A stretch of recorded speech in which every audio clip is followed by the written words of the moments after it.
Live show AP assembly లోపల బయట ప్రాంగణం అంతా నిన్న హైడ్రామా చోటు చేసుకుంది. అంతకు ముందు రోజు తెలుగుదేశం పార్టీ అధికార పార్టీ ఎంపీ, ఎమ్మెల్యే, ఎమ్మెల్సీ, రవాణా శాఖ కమిషనర్ మీద మాటలు దాడి చేశారు. అక్కడ హోంగార్డుని చేత్తో నెట్టేశారు. అక్కడి నుంచి ప్రారంభమైన వ్యవహారం వాళ్ళ అరెస్టుల కోసం డిమాండ్ చేస్తూ నిన్న వైఎస్ఆర్సీపీ ఎమ్మెల్యే చెవిరెడ్డి భాస్కర్ రెడ్డి అక్కడే దీక్ష కూర్చోవడం, ఆయన అరెస్ట్ చేయడం. ముఖ్యమంత్రి కూడా దీని మీద అరెస్ట్ కొంచెం ఎందుకు అరెస్ట్ చేయాల్సి వచ్చింది, లోపలికి ఎలా చేయాల్సింది కదా, సరే ఆయన ప్రాంగణంలో చేయకూడదు, నచ్చచెప్పి మీరు లోపలికి పంపించాల్సింది అనేది చెప్పినట్టు కూడా వార్తలు వచ్చాయి. జగన్మోహన్ రెడ్డి అయితే మీకు న్యాయమా మాకు న్యాయమా, ఎందుకు చర్యలు తీసుకోవాలని ప్రశ్నించారు. ఇదంతా నేను హై వోల్టేజ్ డ్రామా నడిచిందని చెప్పుకోవాలి. మరోవైపు పోలవరం మీద పార్టీ నాయకులందరికీ అలాగే ఎంపీలకి, ఎమ్మెల్యేలకి ముఖ్యమంత్రి ప్రెజెంటేషన్, దీన్ని ఒక టైం వేస్ట్ వ్యవహారంలో జగన్మోహన్ రెడ్డి ప్రతిపక్ష నేత కొట్టిపడేశారు. ఈ అంశాల మీద మాట్లాడదాం. మనతో పాటు సిచిఎం కృష్ణారావు గారు, జగన్ క్రానికల్ బ్యూరో చీఫ్, ప్రముఖ విశ్లేషకులు మనతో జాయిన్ అవుతున్నారు. అంబటి రాంబాబు గారు, మాజీ ఎమ్మెల్యే, వైఎస్ఆర్సీపీ పొలిటికల్ స్ట్రాటజీలో కీలక సభ్యులు. ఎన్ గంగాభవాని గారు, మాజీ మహిళా కాంగ్రెస్ అధ్యక్షురాలు, ప్రస్తుతం పార్టీ చీఫ్ స్పోక్స్ పర్సన్ గా ఉన్నారు, తమిళనాడులో ఇన్ఛార్జ్ గా కూడా వ్యవహరిస్తున్నారు. రైట్, విజయవాడ నుంచి కూడా మనకి తెలుగుదేశం పార్టీ నాయకులు జాయిన్ అవుతున్నారు. మధ్యపట్ల సూర్యప్రకాష్ గారు, తెలుగుదేశం పార్టీ ముఖ్య అధికార ప్రతినిధి మనతో జాయిన్ అయ్యారు. రైట్, కృష్ణారావు గారు, ఈ వ్యవహారం అంటే ఒక విధులు నిర్వహిస్తున్న ఒక సీనియర్ ఐపీఎస్ ఆఫీసర్ మీద వీళ్ళు వెళ్లి దుర్భాషలాడారు. ఇది ఫస్ట్ మనకి జరిగిన సీను. దాని మీద ముఖ్యమంత్రి గారు మందలింపుతో మళ్ళీ వచ్చి ఆఫీస్కి క్షమాపణలు చెప్పారు. ఆయన కూడా సరే ఇదేదో గడిచిపోయిన వ్యవహారం, అయిపోయిన వ్యవహారం చెప్పారు. కానీ చర్యలు తీసుకోవాల్సిందేనా వైసీపీ ఎమ్మెల్యేలు డిమాండ్ చేస్తున్నట్టు? మీకో న్యాయం మాకో న్యాయం వ్యవహారం నడిచింది అక్కడ ఖచ్చితంగా? అవును, చర్యలు తీసుకోవాల్సిందేనా అని డౌట్ ఎందుకు, తీసుకుని తీరాలి. ఇప్పుడు ఆయన బాలసుబ్రహ్మణ్యం గారు ఇంతకుముందు ప్రకాశం జిల్లా ఎస్పీగా చేసినప్పుడు పీపుల్స్ వార్ సెక్రటరీని ఆయన ఎన్కౌంటర్లో హతమార్చిన రికార్డు ఉంది ఆయనకి. ఆయన కూడా చాలా సీరియస్ గా చూస్తున్నాడు. ఆయన సెక్రటరీని ఇంతవరకు ఎప్పుడు కాలే అటువంటి పెద్ద ఇది. అలా కాకుండా మీకు తర్వాత జిల్లాలో జరిగినటువంటి అనేక సంఘటనలు ఆయనకు కొంచెం ఆయన మంచి దూకుడు వ్యవహారం ఉంది. ఇలాంటి విధి నిర్వహణలో వాటిల్లో ఇటువంటి పోలీసులకు సంబంధించిన శాంతి భద్రతలు పరిరక్షించడంలో వాటిల్లో కూడా ఆయనకు కొంత రికార్డు అంతా ఉన్నవాడు. ఆయన ఇప్పుడు ఆర్టీఏ మన ట్రాన్స్పోర్ట్ కమిషనర్ గా వేసిన తర్వాత ఐపీఎస్ జనరల్ గా ఐఏఎస్ని వేస్తారు. సరే ఇది వేశారు. ఇది ఏంటంటే ఎక్కువ ఈ లారీలు, ట్రక్కులు, వ్యవహారాలు, బస్సులు వీటికి సంబంధించి డీల్ చేసేప్పుడు ఏంటంటే ఐపీఎస్ ఆఫీసర్ అయితే బాగుంటుందని ఆయన వచ్చిన తర్వాత ఏదో ఆయన చేసే పనులు ఏదో చేస్తున్నాడు. ఆయన తప్పు చేసినా లేకపోతే ఆయన డిపార్ట్మెంట్ తప్పు చేసినా కూడా దేని పద్ధతి, ప్రొసీజర్ అది ఫాలో అయి తీరాలి. వీళ్ళిద్దరూ ముగ్గురు, బుడ్డ వెంకన్న ఎమ్మెల్సీ, లేకపోతే ఈయన గవర్నమెంట్ విప్పుగా ఉన్న ఆయన ఎంపీ కైసిన ఆయన, వీళ్ళు వెళ్ళి బోండమ్మ గారిది అయితే మరీ దారుణంగా ఉంది. మీకైనా 2 కొమ్ములు వచ్చాయా, వచ్చాయి చెప్పండి, మేము మాట్లాడకుండా ఉంటాం ఏంటి అసలు అనే ఒక అతన్ని తోసేయడం. అతనికి సెక్యూరిటీ కూడా ఉంటారు, ఒక అతను కానిస్టేబుల్ ఉంటాడు, ఆ గన్మ్యాన్ కూడా నెట్టేయడం అదంతా కూడా జరిగింది. అది డైరెక్ట్ గా అది అటాక్ కింద లెక్క వస్తుంది. ఇది ఆయనంతటా ఆయన కంప్లైంట్ చేసి ఉండాల్సింది బాలసుబ్రహ్మణ్యం గారు. ఆయన ఐపీఎస్ ఆఫీషియల్, ఆయనకు అన్ని రూల్స్ రెగ్యులేషన్ అన్ని తెలుసు కాబట్టి. సరే అదేదో పంచాయతీ, దుప్పటి పంచాయతీ అని ఉంటుంది రాయలసీమలో, ఇలాగే ఈ దుప్పటి పంచాయతీ చేసి ఏదో వాళ్ళు క్షమాపణ చెప్పడం, చంద్రబాబు నాయుడు గారు సీరియస్ గా తీసుకోవడం, వాళ్ళిద్దరిని ముగ్గురిని పిలిచి మందలించడం, మీరు వెళ్ళి ఆయన క్షమాపణ చెప్పడం, అది ఒక పార్టీ లీడర్ గా గవర్నమెంట్ కొన్ని ఇమేజ్ ని కాపాడడం కోసం ఆయన చేసిన ప్రయత్నం హర్షించదగ్గదే. ఆ తర్వాత వాళ్ళు చేశారు. కానీ but it also should have been followed up by some action అనమాట. అంటే ఒక కేసు కట్టడం, వాళ్ళని ఫార్మర్ గా అరెస్ట్ చేయాలంటే అరెస్ట్ చేయడం, లేకపోతే వాళ్ళకి సమయం ఇవ్వడం, ఏదో ఈ టైపు మామూలుగా ఐపీసీ ప్రకారం జరగాల్సిన వ్యవహారం కూడా జరగాలి. లేదు అంటే పొద్దున ప్రతివాడు కొట్టేసారి అని చెప్పేస్తే అది కుదరదు కదా. వీళ్ళు రూలింగ్ పార్టీ వాళ్ళు అయినప్పుడు వీళ్ళు కొంచెం ఆదర్శమూర్తులుగా ఉండాలి సమాజానికి. మేము రూలింగ్ లో ఉన్నాము, మేము ఎవరిని పేరు చెయ్యం, మేమే ఇలా యాక్షన్ తీసుకుంటున్నాం కాబట్టి రేపు అప్పుడు అపోజిషన్ వాళ్ళు కూడా కొంచెం జాగ్రత్త పడతారు. అప్పుడెక్కడో తిరుపతి ఎయిర్పోర్ట్ లో మిథున్ రెడ్డి వ్యవహారం అది జరిగినప్పుడు, ఇది జరిగినప్పుడు అప్పుడు అటాక్ ప్లస్ ఇది దుర్భాషలాడడం ఈ జరిగినప్పుడు అదో కేసు కట్టి దాన్ని డిఫరెంట్ గా తీసుకెళ్లారు. అటువంటి పరిస్థితుల్లో దీన్ని అలా వదిలేయడం బాగోలేదు. అది అంటే మీరు అంతవరకు కన్ఫైన్ అయితే చెవిరెడ్డి గారి విషయం అయితే దట్ ఈస్ మాట్లాడదాం సార్. రాంబాబు గారు, ఒకటి ముఖ్యమంత్రి సరే పిలిచారు, ఆయన ముఖ్యమంత్రి హోదాలోనో పార్టీ అధ్యక్షుడు హోదాలోనో పిలిచి మందలించడం, వీళ్ళకి క్షమాపణ చెప్పడం, అక్కడికి సాల్వ్ అయింది అనుకోవడం. అంటే ఆయనేమో మరి మీరు సీఎం గా రాజీనామాలు చేసి పంచాయతీలు సెటిల్ చేసుకోండి, మళ్ళీ ఇట్లాంటి వర్షం తీసుకొచ్చారు ఎందుకు వైసీపీ నాయకులంతా? ఈ సంఘటన ఆయన పెద్ద మనిషి పాత్ర పోషించాడు అనుకోకుండా. మంచిదే, పెద్ద మనిషి పాత్ర పోషించవలసిందే కానీ తప్పులేదు దానిలో. అయితే ఇందా కృష్ణారావు గారు అన్నట్టు పెద్ద మనిషి పాత్ర పోషించేటప్పుడు తీవ్రవాదులు ప్రజాకోర్టులు పెడతారు, అడవుల్లో పెట్టి అక్కడే డిసిషన్స్ తీసుకుంటారు. ఆ రకంగా ఒక చట్టం ఇక్కడ ఉన్నది. ఆంధ్రప్రదేశ్లో చట్టం ఉంది, భారతదేశంలో ఒక చట్టం ఉంది, చట్ట ప్రకారంగా నడవాలి. ఆ చట్టాలకు అతీతంగా ముఖ్యమంత్రి గారు పంచాయతీలు చేస్తే ధర్మం కాదు. ఇంకోటి అంశం ఏంటంటే వారికి క్షమాపణ చెప్పారు, నేరాన్ని అంగీకరించారు, క్షమాపణ చెప్పడం కాదు, అంగీకరించి నేరాన్ని తప్పైపోయింది అన్నారు. అయినా ఒక ప్రాసెస్ ఉంటుంది. ఒక క్రైమ్ జరిగిన తర్వాత ఆ క్రైమ్ రిజిస్టర్ కావాలి, వాడు అరెస్ట్ కావాలి, బెయిల్ తెచ్చుకోవాలి, విచారణ జరగాలి, ఒక లాజికల్ కంక్లూజన్ జరగాలి. అంతేగాని ఒక క్రైమ్ జరిగితే సారీ చెప్తే అవుతుంది. ఇదేమన్నా రైల్లో టికెట్ల కోసం నుంచుని కాలు దొక్కితే సారీ చెప్పినట్టు, లేదా సినిమా టికెట్ల దగ్గర సారీ చెప్పినట్టు చెబితే ఎలా సాధ్యపడుతుంది? ఒక ఐపీఎస్ ఆఫీసర్ మీద ఆ గన్ మ్యాన్ ని అసాల్ట్ చేసి అతని మీద దౌర్జన్యం చేయడానికి ప్రయత్నం చేసినటువంటి ఒకానొక సంఘటన, సంచలనాత్మకం సృష్టించినటువంటి సంఘటన, ఇట్ ఇస్ ఎ క్రైమ్, నేరం. ఆ నేరాన్ని చంద్రబాబు నాయుడు గారు పిలిచి మీరు నేరం చేశారు, మీరు ఒప్పుకోమని చెబితే ఒప్పుకుని సారీ చెప్పారు. సారీ చెబితేనే అంతమైపోదు. నేను ఒక మాట అడుగుతా ఉన్నా, ఇదే సంఘటన తెలుగుదేశం పార్టీ వాళ్ళు ఇంతకు ముందు చేసినటువంటి పరిస్థితుల్లో ఇదే సంఘటనలు వైఎస్ఆర్ కాంగ్రెస్ పార్టీ చేశారని ఆరోపణలు వచ్చాయి. వచ్చినప్పుడు ఏం చేశారు? సారీ చెప్పించి క్లోజ్ చేశారా? కేసులు పెట్టారు, లోపల పెట్టారు, వాళ్ళ మీద బెయిల్ తీసుకున్నారు, బయటకు వచ్చారు. ఇందాక చెప్పినట్టుగా మరి చెవిరెడ్డి గాని, మరి మిథున్ రెడ్డి గాని 21 రోజుల పాటు జైల్లో ఉండి బెయిల్ తీసుకుని జ్యుడిషియల్ ప్రాసెస్ లో బయటకు వచ్చారు. కానీ తెలుగుదేశం పార్టీకి చెందినటువంటి వ్యక్తులు నేరాలు చేస్తేనో, నేరారోపణ జరిగితేనో వారికి పంచాయతీలు చేసి సెటిల్మెంట్ చేసి ముఖ్యమంత్రి గారు చేస్తుంటే ఏం చేయాలి? ఇంకొక విషయాన్ని ఇక్కడ కూడా నేను బాలసుబ్రహ్మణ్యం గారు హిస్టరీ నాకు తెలుసు, నేను విన్నాను. It's sincere officer, it's daring officer, తీవ్రవాదులను అణిచివేయటంలో ప్రాణాలకు తెగించి పోరాడినటువంటి వ్యక్తి. ఆయన కూడా ఇక్కడ తప్పు చేస్తున్నాడని నాకు భావన కలుగుతుంది. ఎందుకంటే ఆయన మీద అటాక్ జరిగినప్పుడు లేదా ఆయన గన్ మ్యాన్ అసాల్ట్ చేసినప్పుడు ఈ has to give a complaint ఇచ్చి రిజిస్టర్ చేసి, ఐపీఎస్ ఆఫీసర్ అండి ఆయన అన్నోన్ పర్సన్ లేకపోతే ఏం తెలియని వ్యక్తి కాదు, ఖచ్చితంగా కేసు రిజిస్టర్ చేయవలసినటువంటి బాధ్యత ఈ ప్రభుత్వం మీద, పోలీసు యంత్రాంగం మీద ఉంది. కానీ ముఖ్యమంత్రి గారు తలుచుకుంటే కేసులు రిజిస్టర్ సారీ చెప్పాక సర్దుకుపోయారు అనుకుంటారా? ఎట్లా సర్దుకుపోతారు?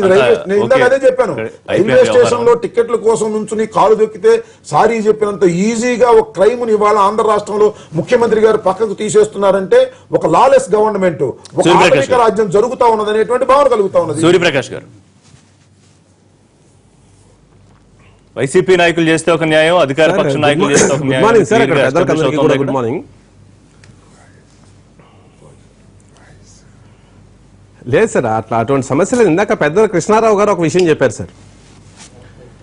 ఏం చెప్పారు? ఎయిర్పోర్ట్ ఘటన, రాజంపేట ఎంపీ గారు తిరుపతి ఎయిర్పోర్ట్ లో ఒక ఘటన జరిగింది, ఆయన అరెస్ట్ చేశారు, బెయిల్ తెచ్చుకున్నారు అని. ఇక్కడ అది జరగకుండా రాజీ చేశారు. రాజీ చేసింది అంటే పోయి క్షమాపణ చెప్పింది హర్షించదగ్గ విషయం అని చెప్పారు సార్. సార్ నేను ఒకటి చెప్తున్నా, ఇక్కడ పోయి మా ఎమ్మెల్యేలు, ఎమ్మెల్సీలు, ఎంపీ గారు పోయి అధికారుల మీద దాడి చేయాల, ప్రజా సమస్యల మీద నిలదీశారంతే. అది కూడా అధికారులతో ఆ స్థాయిలో మాట్లాడకూడదనే ఉద్దేశంతో సీఎం గారు పిలిచారు, పోయి క్షమాపణ చెప్పమన్నారు, చెప్పొచ్చారు. ఈ తిరుపతి ఎయిర్పోర్ట్ ఘటన చూడండి, పోయి అధికారుల మీద దాడి చేశారు వీళ్ళు. అమ్మటి రాంబాబు గారు సినిమాలో కాళ్ళు దొక్కున్నట్టు, ఏం సెటిల్మెంట్ లేని అడవుల్లో అన్నలు పంచాయతీలు చేయనట్టు చేయటం ఏంది? ఇక్కడ పంచాయతీలు చేయట్లా. ఒక బాధ్యతాయుతమైన పాలక పక్షంగా మా బాధ్యతను నెరవేర్చాం. ఎంపీ, ఎమ్మెల్యే, ఎమ్మెల్సీ, అధికార పార్టీ ఎంపీ, ఎమ్మెల్యే, ఎమ్మెల్సీలు ఒక అధికారి దగ్గరికి పోయి క్షమాపణ చెప్పినటువంటి సంఘటన మొత్తం కృష్ణారావు గారి జర్నలిజం చరిత్రలో ఎక్కడన్నా ఉందేమో చూడమని చెప్పండి. అంబటి రాంబాబు గారి రాజకీయ చరిత్రలో ఎక్కడన్నా ఉందేమో చెప్పండి. అది సార్ తెలుగుదేశం పార్టీ. మీ మాదిరి ఎయిర్పోర్ట్ లేకపోయి సిపిని బెదిరించి నేనే సీఎం నిన్ను అరెస్ట్ చేపిస్తా, కృష్ణా జిల్లా కలెక్టర్ దగ్గరికి వచ్చి నేనే సీఎం నిన్ను జైల్లో వేపిస్తా, ఈ విధంగా బిహేవ్ చేయలే అధికార పార్టీ ఎక్కడా కూడా. మీరు బాలసుబ్రహ్మణ్యం గారు నిజాయితీ ఆఫీసర్లే మా దగ్గర పనిచేస్తారు, నిజాయితీ ఆఫీసర్లే మా దగ్గర పనిచేస్తారు. జగన్మోహన్ రెడ్డి గారి మాదిరి పోయి అధికారులను బెదిరించి జైల్లో వేస్తాం, అయినా మీకు క్షమాపణ చెప్పాం. ఈ విధమైన వ్యవహార శైలి తెలుగుదేశం పార్టీలో ఉండదు. ఈ ఒక్క వ్యవహారం చాలు సార్. తెలుగుదేశం పార్టీ వాళ్ళు ఎంత బాధ్యతాయుతంగా వ్యవహరిస్తారో, ప్రతిపక్ష వైఎస్ఆర్ పార్టీ ఎంత బాధ్యతారహితంగా వ్యవహరిస్తుందో ఈ ఒక్క సంఘటనతో ప్రజలకు అర్థమైంది. ఒక చిన్న పొరపాటు జరిగితే పోయి క్షమాపణ చెప్పారు మా అధికార పార్టీ ఎంపీ, ఎమ్మెల్యేలు. మీ పార్టీలో అటువంటి సంస్కృతి ఉందేమో ముఖ్యమంత్రి గారు పిలిచి మీరు పార్టీకి, ప్రభుత్వానికి చెడ్డ పేరు తీసుకొస్తున్నారు, మీ వ్యవహార శైలితో మీ అనుచరులు మీరు జాగ్రత్త పెట్టుకోండి, లేకపోతే ఇబ్బందులు తప్ప అని చెప్పిన తర్వాత కదా వెళ్ళి రియాక్ట్ అయింది. పైగా వాళ్ళు వెళ్ళింది ప్రజల సంక్షేమం కోసం కాదు.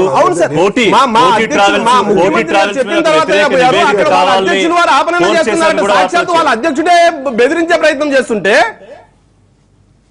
ఇక్కడ సార్ ఒకటి సార్, ఇక్కడ మా అధ్యక్షులు వారు బాధ్యతగా రాష్ట్ర ముఖ్యమంత్రిగా మా అధ్యక్షులు వారు చెప్పిన తర్వాత అయినా పోయి మా నాయకులు మీకు క్షమాపణ చెప్పారు. వాళ్ళ అధ్యక్షుడే బెదిరిస్తా ఉంటే మిగతా వాళ్ళ నాయకులు కాపాడి వాళ్ళ నాయకులు ఎవరు కట్టడి చేసే వాళ్ళు ఉన్నారు సార్? ఇక్కడ ప్రతిపక్షంలోకి వచ్చినాక అసెంబ్లీలో మాట్లాడిన తర్వాత కానీ బయట ఇటువంటి వ్యవహారాలు జరిగిన తర్వాత కానీ ఈ 3 సంవత్సరాల్లో ఒక్కసారైనా పొరపాటు జరిగిందని ఒప్పుకున్నారా సార్ వైఎస్ఆర్ పార్టీ వాళ్ళు సార్? ఒక నిమిషం కదా ఒప్పుకోవాల్సింది, పొరపాటు చేస్తే కదా ఒప్పుకోవాల్సింది. పొరపాటు చేయలేదు కాబట్టి ఒప్పుకోలేదు, మీరు పొరపాటు చేశారు కాబట్టి సిగ్గు విడిచి మీరు పొరపాటు చేస్తేనా? విజయవాడ సిపి గారిని మీరు కూడా ఉన్నారు, అంబటరాంబాబు గారు బెదిరించడం పొరపాటు కాదా? చేయడం కాదు, క్షమాపణ చెప్తే అయిపోయేది కాదు సార్. చట్టాలు ఉన్నాయి, మీరు ఆటవిక రాజ్యంగా చేయొద్దు అంటున్నాను నేను అనేది. ఇందాక సూర్యప్రకాష్ గారు ఒక మాట అన్నారు, ప్రజా సమస్యల మీద నిలదీయటానికి. ఈ ఇష్యూలో ప్రజా సమస్య ఎక్కడుంది? ఆరెంజ్ ట్రావెల్స్ అనే ఒక ట్రావెల్స్ ని మూసేసి ఈ రాష్ట్రంలో వీరు తిప్పాలని చెప్పేసి ఎవరు కేసీఆర్ నాని గారు. ఆరెంజ్ ట్రావెల్స్ కి జగన్మోహన్ రెడ్డి గారికి సంబంధం ఏంటి? ఏమి సంబంధం లేదు, ఆయన రెడ్డి ఈయన రెడ్డి, అందుకని సంబంధం అంతకు మించి నిరూపించమని కూడా అడిగారు, సవాల్ చేశాడు. ఆరెంజ్ ట్రావెల్స్ కి జగన్మోహన్ రెడ్డి గారికి ఏ విధమైన సంబంధం లేదు. నెంబర్ 1 అది it is very clear. CM గారు కానీ తెలుగుదేశం పార్టీ వారు కానీ నిరూపిస్తే సవాల్ చేస్తున్నానని చెప్పేసి జగన్మోహన్ రెడ్డి గారు ఇప్పటికీ చాలా సవాళ్ళు పెండింగ్ లో ఉన్నాయి, కొత్త సవాళ్ళు వచ్చేస్తున్నాయి, కొత్త ఆరోపణలు కూడా వస్తున్నాయి. నేను ఏంటంటే ఇది ఒక ప్రజా సమస్య మీద వెళ్లి ఒక ప్రజా సమస్య మీద వెళ్లి అధికారులు నిలవేసినటువంటి సంఘటన కానే కాదు. స్వార్థ రాజకీయాల కోసం, వ్యాపారాల కోసం కేసీఆర్ నాని గారు వెళ్లి మరొక పోటీకి ఉన్నటువంటి ఆరెంజ్ ట్రావెల్స్ ని క్లోజ్ చేయాలనేటువంటి కుట్రపూరితమైన వాతావరణం వెళ్ళి బెదిరించారు. ఇదేమో ప్రజా సమస్య అని చెప్పేసి వాళ్ళు చెబితే మనం నమ్మాలా? ఋషి గారు, ఒక సీరియస్ విషయం అండి, చిన్న విషయం కాదు ఇప్పుడు జరిగింది. ఎందుకంటున్నానంటే రాజకీయ నాయకులు ఆంధ్రప్రదేశ్ ప్రజలు బ్రహ్మానందం చూసినట్టు చూస్తున్నారు మీ నాయకుడిని. సార్ బ్రహ్మానందం చూస్తున్నారు సార్, సవాలు చేయొద్దండి సార్. ఎందుకు సవాలు చేయటం? అయితే ఆయన కూడా మీకు సవాలు విసిరారుగా, చంద్రబాబు నాయుడు తీసుకోలేదు కదా. చంద్రబాబు నాయుడు పిచ్చోడు చూసినట్టు చూస్తున్నారు, గడ్డం పెంచుకొని పిచ్చోడు చూసినట్టు. ఇప్పుడు ఋషి గారు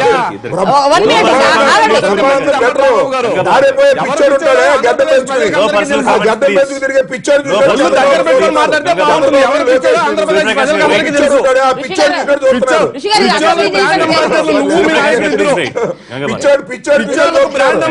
నువ్వు మీ నాయకుడు ఇద్దరు అసెంబ్లీ చేయకండి. ఇది బ్రాండ్ అంబాసిడర్లు సూర్యప్రకాష్ గారు ఇలాంటి పిచ్చివాగుడు వాడుతా సూర్యప్రకాష్ గారు మీరు వెయిట్ చేయాలి. ఇలాంటి పిచ్చివాగుడు వాడుతా అంటే అక్కడ కూర్చోబెట్టారు అంబటరాంబాబు గారు. తమ్ముడు లేడీ మాట్లాడుతున్నాను. ఇది ఋషి గారు, ఈ ఇష్యూ చాలా చిన్న విషయం కాదండి, ఎందుకంటే ఇది సివియర్. ఎందుకంటే దేశవ్యాప్తంగా చర్చించదగవలసిన విషయం. దురదృష్టం మన ఆంధ్రప్రదేశ్ లో ఎక్స్ట్రీమ్ కి వెళ్ళిపోయింది. నిన్నగాక మొన్న ఆర్ఎస్ఎస్ ఎంపీ నేను ఒకసారి కాదు 20-25 సార్లు మాలే అంటున్నారు. అది ఏంటండి అంటే రాజకీయ నాయకులు ఏమనుకుంటారంటే ఒకసారి అధికారంలోకి వస్తే ఎల్లకాలమే ఉంటాను. గ్యారంటీ అసలు మానవ జీవితమే గ్యారంటీ లేదు. అందులో అన్నింటికన్నా గ్యారంటీ చాలా తక్కువ ఉన్న పీరియడ్ రాజకీయ నాయకుల పీరియడ్ అండి. అంటే ఎలక్షన్ 5 years ఉంటుంది ఎంపీ. ఒకసారి కృష్ణారావు గారికి కూడా తెలుసు, ఎంపీ 5 years లో 3 times ఎలక్షన్ జరిగినాయి. I think 94 చిల్లర్లో.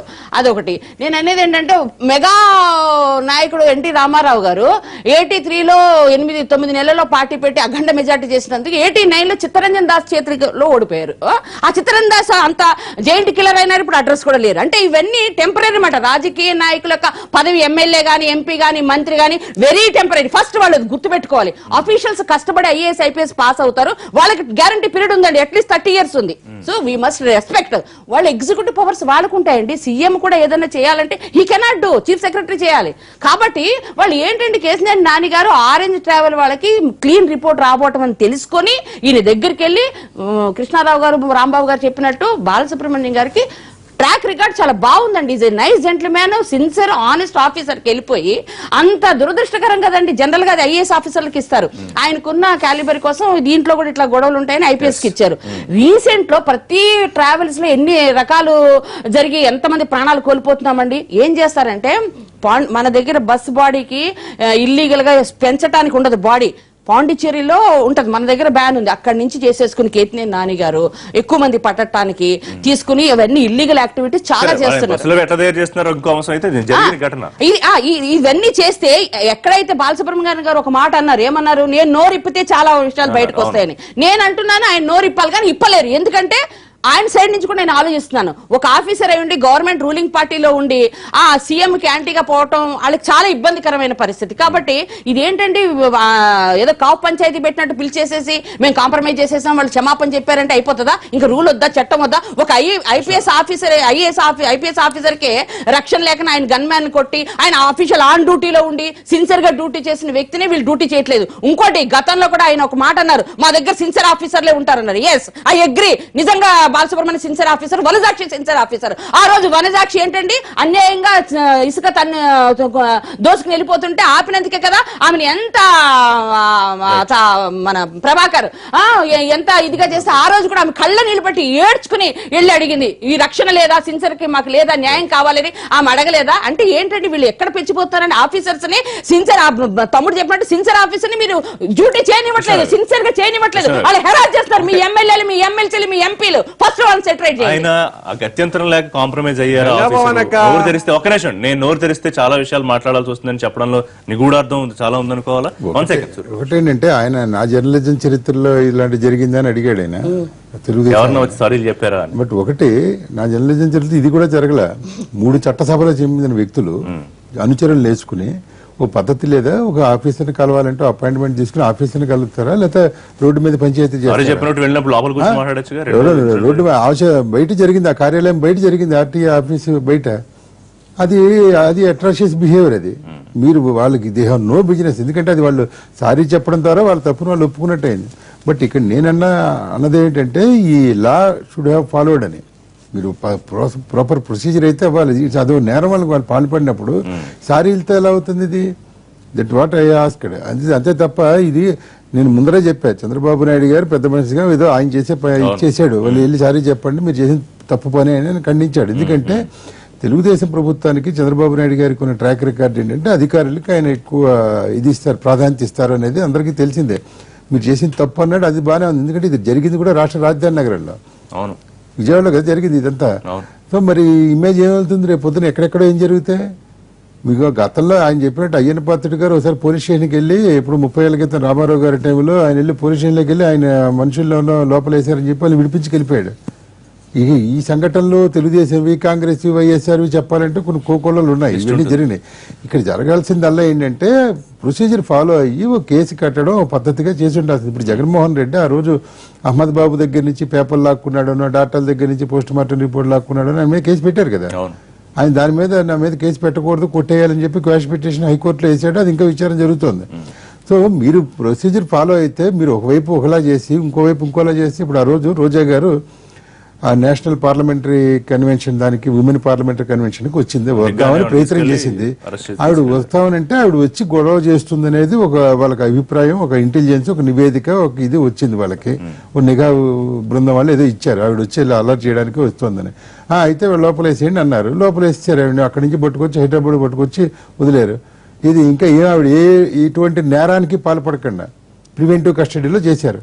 బట్ ఇక్కడ మరి వీళ్ళు చేసింది అంత దౌర్జన్యం చేస్తే దాని మీద కేసు ఏమీ అక్కర్లేదు, ఇదే ప్రజాస్వామ్యం, ఇదే చరిత్రలో గొప్ప విషయం అంటే ఇది దీన్ని కూడా మీరు కప్పిపుచ్చుకునే ప్రయత్నం, దీన్ని సమర్థించుకునే ప్రయత్నం చేయడం తప్పు అంటున్నా. రైట్.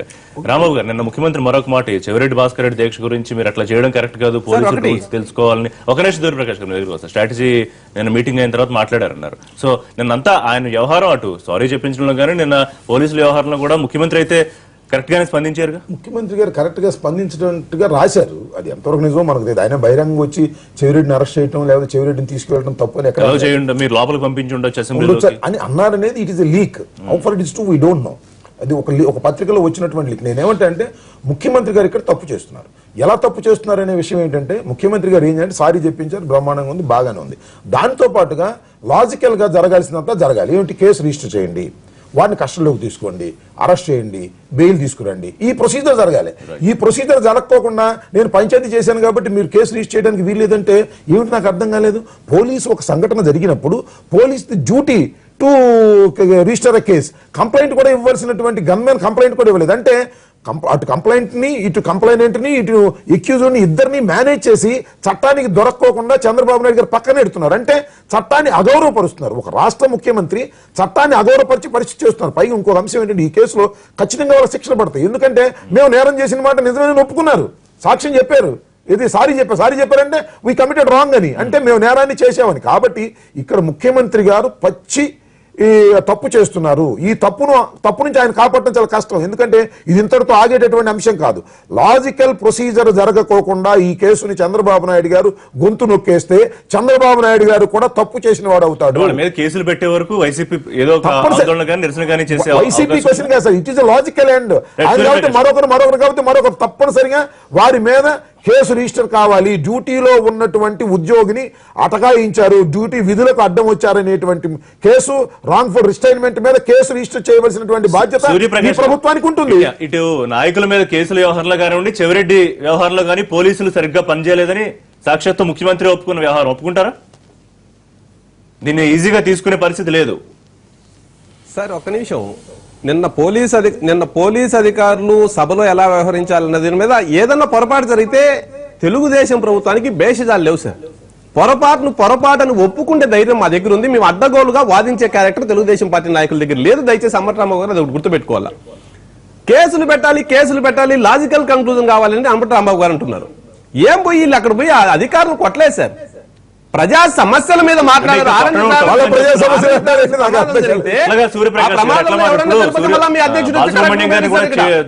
అటువంటి జరగకుండా ఉండాలనే ఉద్దేశంతోనే, అది కూడా ప్రజా సమస్యలే. ప్రమాదాలు జరిగితే ప్రజా సమస్యలు కాదా?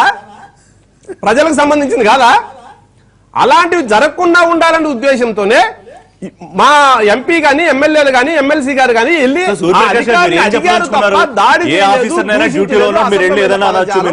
తర్వాత బయటకు వచ్చి సారీ చెప్తే సరిపోతుంది. వాళ్ళంతటి వాళ్ళు లేకపోతే ముఖ్యమంత్రి గారు సారీ చెప్పమంటే సారీ చెప్తే సరిపోతుంది. అదేనా మీరు చెప్పే కన్క్లూజన్?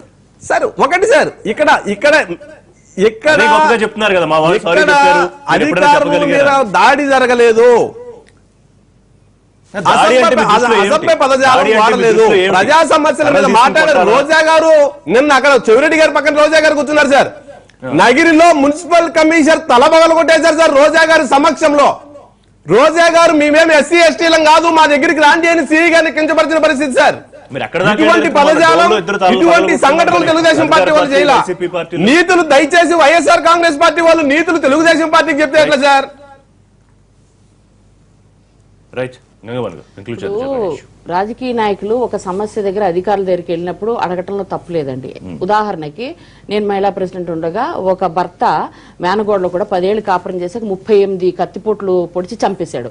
సో ఆ ఉప్పల్లు సీఏ దగ్గరికి వెళ్ళి మేము అడిగాం, ఇంకా అరెస్ట్ అవ్వలేదు, 8 రోజులు అయింది, ఎందుకు అరెస్ట్ చేశారు, అరెస్ట్ చేస్తారా లేదా అని ఆ పోలీస్ స్టేషన్ ఎదురుకుండా మేము మహిళా కాంగ్రెస్ రోడ్డు మీద ధర్నా చేశామండి. ఆయన వచ్చి సీఏ వచ్చి 24 అవర్స్ లో నేను అరెస్ట్ చేస్తానమ్మా, నాది మీరు కొంచెం వెళ్ళండి అంటే 18 అవర్స్ లోనే అరెస్ట్ చేశాడండి ఆయన.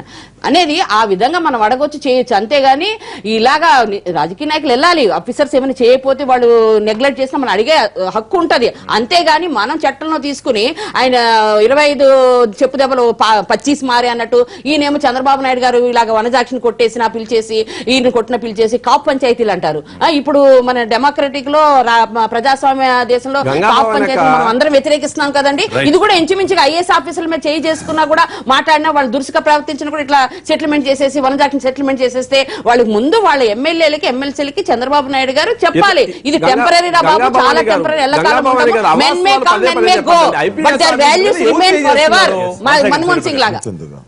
చెవిరెడ్డి గారి ఇష్యూ చెప్పారు కదా, శాసనసభ నిబంధనల ప్రకారం శాసనసభ ప్రెసిడెంట్స్ అంటే శాసనసభ హాలు, దాని బయట ఉండే ఆవరణ, ఇదంతా కూడా శాసనసభ కిందకే వస్తుంది. అక్కడ ఒక సభ్యుడు ఉన్నప్పుడు అతన్ని అరెస్ట్ చేయాలంటే ముందస్తు పర్మిషన్ స్పీకర్ నుంచి తీసుకోవాలి. ఒక సభ్యుడు బయట మర్డర్ చేస్తాడు, అదే అవుట్ సైడ్ ది హౌస్, అప్పుడు ఎవరి పర్మిషన్ అక్కర్లా. ఈ కెన్ బి అరెస్టెడ్, ఈ can be prevented from A crime, committing A crime ఎవరో ఒక సభ్యుడు అయితే. ఆ విషయం అతనికి స్పీకర్ గారికి ఇన్ఫార్మ్ చేయాలి విదిన్ 24 hours. విదిన్ 24 hours, మరి తక్షణం గంటలోనే చెప్పాలి అక్కర్లేదు. దాన్ని ఆయన బులెటిన్ ఇస్తారు, ఫలానా కేసులు, ఇదో అవి రెగ్యులర్గా కొన్ని వందలు వస్తూ ఉంటాయి, పార్లమెంట్లోనూ ఇక్కడ కూడా వస్తూ ఉంటాయి. ఇక్కడ జరిగింది ఏంటంటే ఆయన శాసనసభ ఆవరణలో చేస్తున్నాడు. ఒకవేళ సస్పెండెడ్ అయిన మెంబర్ అనుకోండి, ఆయన ఒకవేళ సస్పెండెడ్ మెంబర్ అయితే అతన్ని స్పీకర్ ఆదేశాల మేరకు బయటికి పంపించేయచ్చు, ప్రివెంటివ్ కస్టడీలు వ్యవహారాలు ఈ కార్యక్రమం చేయొచ్చు. బట్ అతను సస్పెండెడ్ కాలేదు, ఎమ్మెల్యే నడుస్తున్నాడు, అతన్ని మళ్ళీ బయట లోపలికి వెళ్ళిపోతారంటే ఈ షుడ్ హావ్ బీన్ అలౌడ్. అది మరి చంద్రబాబు నాయుడు గారు ఎంతంటే మరి ఆయన 40 ఏళ్ళుగా ఆయన రాజకీయాలు, ఆయనకు బాగా తెలుసు, శాసనసభాపక్ష నాయకుడిగా చేశాడు, ప్రతిపక్ష నేతగా చేశాడు, ముఖ్యమంత్రి ఇవన్నీ చేశాడు. కాబట్టి ఆయన వీళ్ళు ఏమవుతుందంటే అక్కడ కొత్తగా పెట్టడంతో సచివాలయ ఇదంతా పెట్టడం వాళ్ళకి చీఫ్ మార్షల్ అయితే మరి ఇక్కడి నుంచి వెళ్ళిన ఆయనే కదా, ఈ గణేష్ ఎవరు అతని పేరు, ఇక్కడి నుంచి వెళ్ళిన అతనే, అతనికి తెలుసు కదా. మరి ఈ కన్ఫ్యూజన్ లో ఏమవుతుందంటే తీసుకెళ్లి మంగళగిరి స్టేషన్ పెట్టి 4-5 గంటలు పెట్టి తర్వాత ప్రివెంటివ్ కస్టడీ, అదేం కేసు కాదు, 151 అరెస్ట్ కింద చేసి అతనికి శాసనసభని ఇచ్చేశారు. సో అలాంటి కొన్ని అది పొరపాటు అది. అందులో మళ్ళీ నేరాలు ఘోరాలు వ్యవహారాలు ఇవి ఉండవు. మరి ఇది ఏదైతే ప్రివెంటివ్ కస్టడీ నన్ను శాసనసభకు వెళ్లకుండా నిరోధించారు అనేది, దానికి మొత్తం ఐపీసీలో ఎక్కడ మీకు నేరం ఫలానా సెక్షన్ కింద నేరం అని ఉండదు. కానీ శాసనసభకి సంబంధించి వాళ్ళు ఏదైనా నేరంగా పరిగణించే అవకాశం, ఏదైనా క్షమాపణ అర్హత కలిగిన దానిగా పరిగణించడం వాళ్ళకి అలవాటు. సో అది మరి స్పీకర్ గారు ఏం చేస్తారు, బహుశా మందలిస్తారేమో, వాళ్ళు ఏం తప్పు మీరు అలా చేసుకునే ఉన్నదని బాబు అని ఏదో చేస్తారు. అది చూద్దాం స్పీకర్ గారు ఎలా స్పందిస్తారో, కేసుల వ్యవహారం ఎక్కడికి వెళ్తుందో చూద్దాం. చిన్న బ్రేక్ తీసుకుందాం. బ్రేక్ తర్వాత ముఖ్యమంత్రి పోలవరంపై ప్రెజెంటేషన్, ప్రతిపక్ష నేత దాని మీద పెదవిరుపు, దీని మీద మాట్లాడదాం. చెట్టు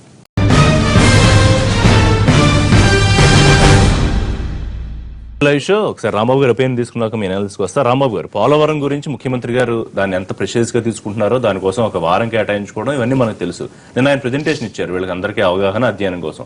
దాన్ని ప్రతిపక్ష నేత, మీ అధినేత చాలా సింపుల్ వ్యవహారంలా కాదు, టైం వేస్ట్ వ్యవహారంలా కొట్టిపడేయడం కరెక్టే. పోలవరం చాలా ఇంపార్టెంట్ ప్రాజెక్ట్ అనేది అందరూ యాక్సెప్ట్ చేసేటువంటి అంశం. పోలవరం త్వరితగతిన పూర్తి చేయాలనేది అందరి కోరిక. దానికి చంద్రబాబు నాయుడు గారు కూడా త్వరితగతిన పూర్తి అయిపోతుంది, 2019 గ్రావిటీ ద్వారా నీళ్లు ఇస్తాం 18కి అంటున్నారు. కానీ పనులు జరుగుతున్న విధానం చూస్తుంటే 18కి గ్రావిటీ ద్వారా నీళ్లు ఇచ్చేటువంటి పరిస్థితి కనిపించడం లేదు. ఎందుకంటే రాజశేఖర రెడ్డి గారి హయాంలో ఇంతకు ముందు, అంటే జాతీయ ప్రాజెక్టుగా అనౌన్స్ చేయక ముందు 5,500 కోట్ల రూపాయలు ఖర్చు పెట్టారు. మరి ఇప్పుడు జాతీయ ప్రాజెక్టుగా అనౌన్స్ చేసిన తర్వాత ఈ 3 సంవత్సరాల పాటు ఎంత ఖర్చు పెట్టారంటే 3,000 కోట్లు కూడా లేదు, 3,000 కోట్లు ఉంది. అంటే ఈ 3,000 కోట్లతో ఇవాళ ఖర్చు పెట్టి 2018కి ఎలా గ్రావిటీ ద్వారా నీళ్ళు ఇస్తారనేది అని చెప్పాలి కదా. ఇవాళ నేను 5 నిమిషాల్లో గుంటూరు వెళ్ళిపోతానంటే ఎట్లా వెళ్తాను? 5 నిమిషాల్లో గుంటూరు వెళ్ళే స్పీడ్ లో ఉండాలి కదా. నేను ఒక 5 గంటల్లో గుంటూరు వెళ్తానంటే నమ్మడానికి అవకాశం ఉంటుంది ఆ స్పీడ్ ని బట్టి. కాబట్టి ఇక్కడ ఒక అద్భుతమైన కథ వెళ్ళి చంద్రబాబు నాయుడు గారు జాతీయ ప్రాజెక్ట్ సాధించుకున్నాం, నాబార్డు ద్వారా 100% నిధులు, జాతీయ వర్షం కురుస్తుంది. ఋషి గారు, జాతీయ ప్రాజెక్టు ఎవరు సాధించుకోలేదు. ఈ రాష్ట్రాన్ని విభజించేటప్పుడు ఈ రాష్ట్రానికి అన్యాయం జరుగుతుంది కాబట్టి జాతీయ ప్రాజెక్టుగా దీన్ని డిక్లేర్ చేస్తూ ప్రజల్ని కాస్త శాంతపరచడానికి ప్రయత్నం చేశారు. అలాగే ప్రత్యేక హోదా కూడా అప్పుడు శాంతపరచడానికి ప్రయోగించారు. దానిలో జాతీయ హోదాని మేము కొత్తగా సాధించుకున్నాం, మేము ప్రధానమంత్రి గారు ఇచ్చారు, మాకు నిధులు ఇచ్చారు. జాతీయ ప్రాజెక్టు నిధులు ఇవ్వాల్సిందే కదా, లేకపోతే మనకెందుకు రాష్ట్ర ప్రాజెక్టు నుంచి జాతీయ ప్రాజెక్టుకి మార్చుకుని దేనికి నిధులంతా మీరు పెట్టుకుంటారనే ఉద్దేశంతోనే కదా. కాబట్టి జాతీయ ప్రాజెక్టుని ఎవరు చంద్రబాబు నాయుడు గారు మరొకరు సాధించుకున్నది కానే కాదు. సీరియస్నెస్ కిల్ చేసినట్టు అనిపించట్లేదా జగన్మోహన్ రెడ్డి గారు? ఇదేదో టైం వేస్ట్ వ్యవహారం, 100% టైం వేస్ట్ వ్యవహారం, ఉన్న అరికథలు చెప్పేటటువంటి కార్యక్రమం తప్ప మీకు ప్రాక్టికల్ గా కనపడాలి కదా. సూర్యప్రకాష్ గారు సూర్యప్రకాష్ గారు హరికథ అన్నారు. ఒకటి సార్, స్వతంత్రం వచ్చిన తర్వాత అనేక ప్రాజెక్టులను జాతీయ ప్రాజెక్టులుగా ప్రకటించింది కేంద్రం. ఏ ప్రాజెక్టుకైనా 100% నిధులు ఇచ్చినటువంటి చరిత్ర ఇప్పటి వరకు భారతదేశ చరిత్రలో ఏ ప్రాజెక్టుకైనా ఉందా? 100% నిధులు సాధించింది తెలుగుదేశం ప్రభుత్వమే. సార్, ఆల్ ఇండియా అయోమయం సంఘానికి గౌరవాధ్యక్షులు జగన్మోహన్ రెడ్డి గారు, సభ్యులంతా వైఎస్ఆర్ పార్టీ నాయకులు. వీళ్ళ వ్యవహారం వల్ల వీళ్ళ క్లారిటీ ఉందో లేదో నాకైతే అర్థం కాదు. సరే, పర్సనల్ కామెంట్స్ వద్దులండి, మాట అంటారు. ఆల్ ఇండియా అయోమయం సంఘానికి గౌరవాధ్యక్షులు జగన్మోహన్ రెడ్డి గారు, సార్ సభ్యులంతా మన వైఎస్ఆర్ పార్టీ నాయకులు. ఏ విషయాన్ని వ్యతిరేకించాలో, ఏ విషయాన్ని సమర్థించాలో కూడా పోలవరం నిజంగా ఒక వరం ఆంధ్రప్రదేశ్ అయితే పూర్తి చేయడానికి మేము ప్రయత్నం చేస్తా ఉంటే దాన్ని కూడా బాయ్కాట్ చేసి బయటపోయే అయోమయం సంఘం గౌరవాధ్యక్షులు జగన్మోహన్ రెడ్డి గారు సభ్యులు మీకు అర్థం కాదా? సార్, మీ వ్యవహార శైలితో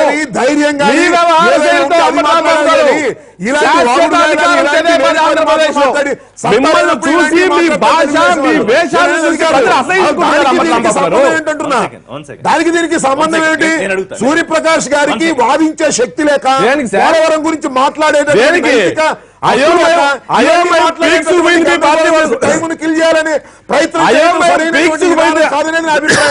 ఇక్కడ ఇద్దరు పిచ్చోళ్ళు ఎవరంటే బాబు కొడుకులు ఇద్దరు పిచ్చోళ్ళు. చంద్రబాబు నెంబర్ 1 పిచ్చాడు, లోకేష్ నెంబర్ 2 పిచ్చాడు. అదే కార్యక్రమంతో ఉన్నారు.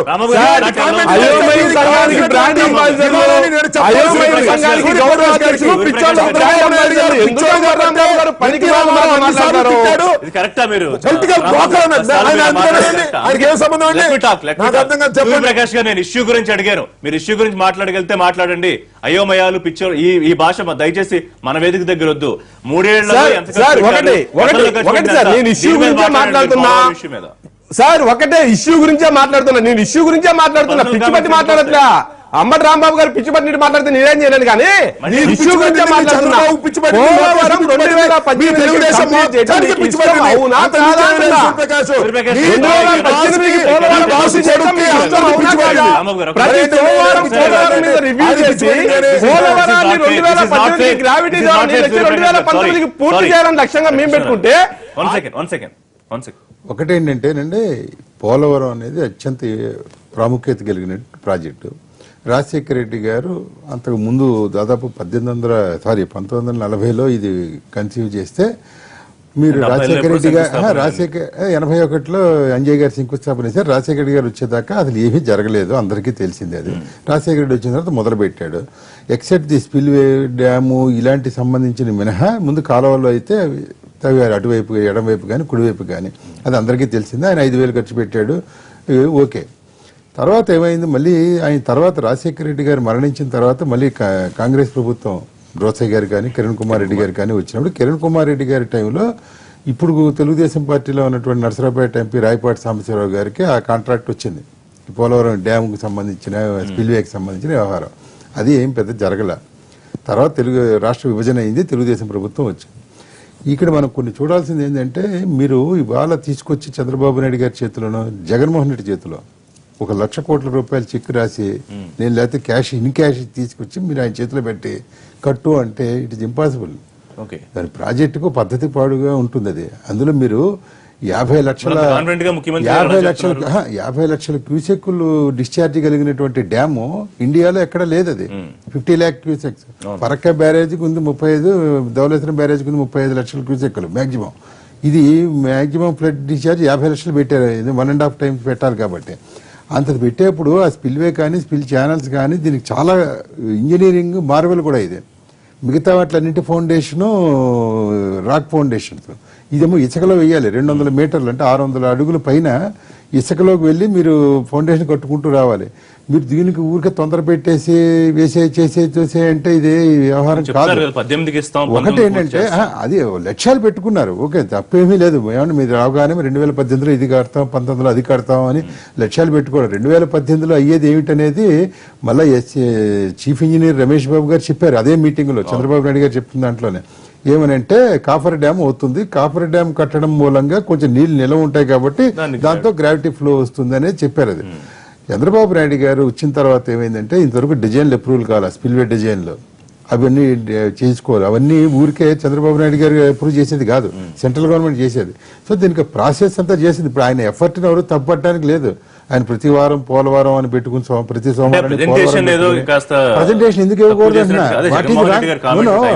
అది టైం వేస్ట్ అనేది అది తప్పది. ఆ మాట జగన్మోహన్ రెడ్డి వాడడం కూడా మంచిది కాదు. చంద్రబాబు నాయుడు గారు ఇప్పుడు మొత్తం మీకు అవగాహన ఎలా తెలుస్తుంది? చాలా మంది ఇప్పుడు మీకు తెలుసా పోలవరం ఎలా ఉందో? నాకు తెలుసా, ఇది తెలుసా? ఏదో ఒక ప్రజెంటేషన్ ఇస్తుంటే చాలా ప్రజెంటేషన్లు ఇస్తారు. ఇందులో పోలవరం అనేది చాలా ఇంపార్టెంట్. ప్రజెంటేషన్ ఇచ్చాడు, ఆయన స్వయంగా ఇచ్చాడు, చీఫ్ ఇంజనీర్ రమేష్ బాబుతో ఇప్పించాడు. తెలియాలి కదా, అవగాహన ఉండాలి కదా, ఇది ఎలా వస్తుంది ఏమిటి అనేది. అదే కాకుండా కేవలం పోలవరం కాకుండా పోలవరం నుంచి మళ్ళీ రేపు నెల్లూరు సోమశేల డ్యామ్ కూడా తీసుకెళ్లడానికి ఆ స్కీమ్ కూడా చెప్పాడు ఆయన. అవగాహన అంటే అక్కడ చంద్రబాబు నాయుడు గారు ఏదైనా పవర్ పాయింట్ ప్రెజెంటేషన్ ఇచ్చినా, రమేష్ బాబు గారు ఇచ్చినా, మీరు నేను వాళ్ళు అడుగుతాం ఏమంటే ఇదేలాగా అదేలాగా అడగచ్చు. అలా ఒక ప్రొడక్టివ్ గా అవ్వాలి, అది అందులో ఏం తప్పులేదు. But it will take some time. మీరు తొందర పెట్టేసి తోసే అంటే మాత్రం ఈ డ్యాముకి సంబంధించి చాలా ఆచితూచి వ్యవహరించాల్సిన అవసరం ఉంది. ఇప్పుడు పోలవరం ప్రాజెక్టు మా గొప్ప అంటున్నారు. నిస్సందేహంగా అది కాంగ్రెస్ హయాంలో మన్మోహన్ సింగ్ విభజన దాంట్లో వీళ్ళకి ఇంత అన్యాయం జరిగింది కదా అని కంపల్సరీగా తీసుకున్నారు. వాళ్ళకి అనివార్యం అయింది కాబట్టి వచ్చింది తప్ప తెలుగుదేశం అప్పుడు వాళ్ళ ఏమి అధికారంలో లేరు, ఏమీ లేరు. మేము సాధించింది ఇంకా మేము విభజన హామీలో స్పెషల్ కేటగిరీ స్టేటస్ కూడా ఇచ్చాం. అది ఇంకా 5 అంటే 10, 10 అంటే 15 ఏమి సాధించుకోలేరు. అదే అంటున్నా, పోలవరంలో మా చిత్తశుద్ధి అప్పుడు వైఎస్ రాజశేఖర రెడ్డి గారు జలయజ్ఞం ప్రారంభించి ఎన్నో పొలాలకి బీడు భూములకి సస్యశ్యామలు నీళ్లు ఇస్తూ పోలవరం కూడా 71లో అంజయ్య గారి దాంట్లో ఓంప్రదం అయినా కూడా రాజశేఖర రెడ్డి గారు వచ్చిన హయాంలోనే దానికి వచ్చి ఆయన కేవలం ఒక రాష్ట్ర ముఖ్యమంత్రిగా దానికి పోలవరంలో నేషనల్ స్టేటస్ లేనప్పుడే 5,500 కోట్లు ఆయన ఖర్చు పెట్టిన ఘనత ఆయనది ఉంది రాజశేఖర రెడ్డి గారు మా కాంగ్రెస్ ముఖ్యమంత్రి. అయితే ఈ తెలుగుదేశం 3 సంవత్సరాల్లో దానికి పోలవరానికి నేషనల్ ప్రాజెక్ట్ స్టేటస్ వచ్చినాక సంవత్సరానికి 1000 కోట్లతోటి 2018లో నేను ప్రారంభిస్తానంటే అది బాహుబలి ఆయన రాజమౌళికి సాధ్యం అవుతుంది. ఆయన కూడా టైం పట్టింది సెటిల్ అయ్యడానికి. దానికి ఇది సెటిల్ కాదు కదండి, ప్రాజెక్టు జీవాధారం. మీరు కృష్ణారావు గారు అంటే 50 లక్షల క్యూసెక్ల నీటి కంటే దాన్ని చాలా పకడ్బందీకి వెళ్ళాలి, ఇట్ విల్ టేక్ టైం అని చంద్రబాబు నాయుడు గారు చేసిన కోర్సులో మేము తప్పనము. ఇది టైం పడుతుంది, టైం బౌండ్ ఉంటుంది, దీనికి ఓవర్ నైట్ అయ్యేది కాదు. ఆయన 18 అని చెప్పడం హాస్యాస్పదం అంటే ఒక సంవత్సరం. సీరియస్నెస్ ప్రతిపక్షాలు కూడా సహకరించి వెల్కమ్ చేయాలా, లేకపోతే తక్కువ చేసి మాట్లాడాలా? తక్కువ చేయకూడదు, అదే విధంగా తక్కువ చేయకూడదు. ఆయన చేసేది ప్రాసెస్ కరెక్టే, కానీ ఆయన మాట ఒకటి మాత్రం హాస్యాస్పదం అని ఒప్పుకోనాలి మేము. ఎందుకంటే 18లో అయిపోతుంది అంటే ఇది హాస్యాస్పదం, సత్యదూరం. దీన్ని మాత్రం మేము ఖండిస్తాము. అని చేయమనండి, ప్రాసెస్ చేయమనండి. సూర్యప్రకాష్ గారు ఏమైనా కన్క్లూడ్ చేస్తారా? సార్ చేస్తున్నాను సార్. ఇందాక కృష్ణారావు గారు పోలవరం గురించి చాలా మంచి మాట చెప్పారు సార్. రాజశేఖర రెడ్డి గారు 5,000 కోట్లు ఖర్చు పెట్టారు, పెట్టలేదని మేము కూడా చెప్పట్లే. 5,000 కోట్లు స్పిల్వేకి దేనికి డిజైన్లు కూడా లేకుండా ఎక్కడైతే మట్టి పనులు ఉన్నాయో ఆ మట్టి పనులు మాత్రం చేసి ల్యాండ్ అక్విజిషన్ కూడా చేయకుండా మట్టి పనులు మాత్రం చేసి డబ్బులు తీసుకున్నటువంటి కార్యక్రమం. ఈ రోజు అన్ని అనుమతులు తీసుకొని 100% నిధులతో మా గంగాబాబా లెక్క మేము పెట్టామంటుంది. మీరు జాతీయ ప్రాజెక్ట్ గా పెట్టారు, స్వతంత్రం వచ్చిన తర్వాత 100% నిధులు ఏ ప్రభుత్వం కూడా ఇవ్వాలి భారతదేశ చరిత్రలో. 100% నిధులతో గ్రావిటీ ద్వారా 2018కి నీళ్లు ఇవ్వాలి అని లక్ష్యంగా ఆంధ్రప్రదేశ్ ప్రభుత్వం పెట్టుకున్నాం. దానికి అన్ని పార్టీలు కూడా, దయచేసి ప్రతిపక్ష పార్టీలు కూడా ఏదైనా మంచి చేసేటప్పుడు సహకరించే ప్రయత్నం చేయాల. పనికి మాలిన వ్యవహారం, టైం వేస్ట్ వ్యవహారం, ఇటువంటి పదజాలం వాడటం ఇందాక కృష్ణారావు గారు ఏదైతే అది మూర్ఖత్వం అన్నాడో ఎగ్జాక్ట్ గా కరెక్ట్ సార్. ఏదైనా పొరపాట్లు జరిగినప్పుడు ఎత్తి చూపండి, నిర్మాణాత్మకంగా వ్యవహరించండి. ఎంతసేపు ఏ పని జరగదు, ఆ కుర్చీలో మీరు దిగేలా, మేము ఆ కుర్చీలో కూర్చోవాలా? ఎక్కడ మీకు కుర్చీ ఉండేది? కుర్చీ లేదు, ఇంకా అధికారం లేదు, అది ఒక కళ. కాబట్టి దయచేసి అంబటి రాంబాబు గారైనా, జగన్మోహన్ రెడ్డి గారైనా, వైఎస్ఆర్ పార్టీ అయినా నిర్మాణాత్మక ప్రతిపక్షంగా వ్యవహరించండి, మంచి సలహాలు ఇవ్వండి. రాష్ట్ర అభివృద్ధికి మీరు కూడా భాగస్వాములు కండి. అదే అటువంటి పరిస్థితి ఉండాలని మేము కూడా కోరుకుంటున్నాం. 2019లో సాధ్యం కాదు, 18కి సాధ్యం కాదు, కానీ ఆయన చేసే ప్రాసెస్ లో చేయమనండి చిత్తశుద్ధిగా. కానీ అంతా మాది వేసుకుంటాం కాదు, కాంగ్రెస్ దే మాటికి కాంగ్రెస్ హయాంలోనే అదానికి వచ్చింది. సరే ఇప్పుడు అయిపోయింది. ఇప్పుడు ఆయన చంద్రబాబు నాయుడు చేస్తున్నారు, ఆయనకి ఏమైనా సూచనలు ఇస్తే సూచనలు ఇవ్వచ్చు. నీళ్ళు వస్తుంది, ఎవరు చేసిన పోలవరం మంచి ప్రాజెక్ట్, ఒక సుదీర్ఘమైనటువంటి ప్రాజెక్టు, చాలా ఎక్కువ కాలం దాని నిర్మాణానికి వచ్చేటప్పుడు అన్ని పార్టీలు, అధికారంలో ఉన్న పార్టీలు వాటికి సహకరిస్తాయి. దానికి ఇదేదో గొప్పగా బ్రహ్మాండంగా నేను చేసేస్తాను అనడానికి అక్కడ ఆధారం విమర్శలు చేయకుండా అందరూ సహకరించాలి. అది ఎక్కువ ఉన్న పదార్థానికన్నా ఎక్కువ మాటలు చెప్పుకుంటున్నప్పుడు అది అతిశయోక్తిగా ఉంటుందనే తప్పు కదా. ఇప్పుడు 3,000 కోట్లు ఖర్చు పెట్టి 18లో నేను ప్రాజెక్ట్ పూర్తి చేస్తాను, గ్రావిటీతో నీళ్లు ఇస్తానని చెప్తున్నాను.